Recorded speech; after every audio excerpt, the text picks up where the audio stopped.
நோக்கி கூப்பிடும் நாளில் என் சத்துருக்கள் பின்னிட்டு திரும்புவார்கள். எப்போ உம்மை நோக்கி நான் கூப்பிடுகிறேனோ அப்பொழுது ஆண்டவர் இந்த சங்கீதக்காரன் பட்சத்தில் வருகிறபடினால அவனுடைய சத்துருக்கள் என்ன பண்ணாங்க? பின்னிட்டு திரும்பினார்கள். தேவன் என் பட்சத்தில் இருக்கிறார் என்பதை அறிவேன். தேவன் என் பட்சத்தில், பாருங்க, கர்த்தர் இந்த மனுஷனுடைய பட்சத்தில் இருந்ததுனால இவன் ஒவ்வொரு ஸ்டெப்பா முன்னாடி போகிறான். இவனுக்கு விரோதமாய் பாளையம் வரைக்கும் வந்தார்களோ அல்லது எத்தனை பேர் வந்தாங்களோ தெரியாது, அத்தனை பேரும் பின் திரும்பி போய் கொண்டிருக்கிறார். ஆமென். அல்லேலூயா. இந்த மனிதன் முன்னாடி கால் வைத்து அவன் சொல்லுவாங்கல்ல, முன் வச்ச காலை நான் என்ன பண்ண மாட்டேன், சொல்லுங்களேன், முன் வச்ச காலை நான் பின் வைக்க மாட்டேன். எடுத்த முடிவு நான் எடுத்து விட்டான்.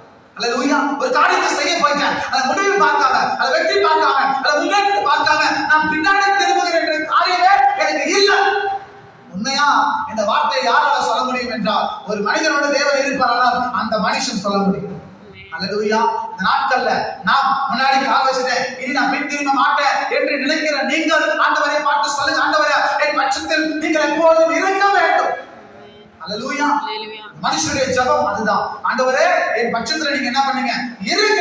அப்போ என்னுடைய சத்துருக்கள் என்ன பண்ணுவாங்கன்னா அந்த மனுஷனை விட்டு பின்திரிந்து ஓடி போவார்களாக.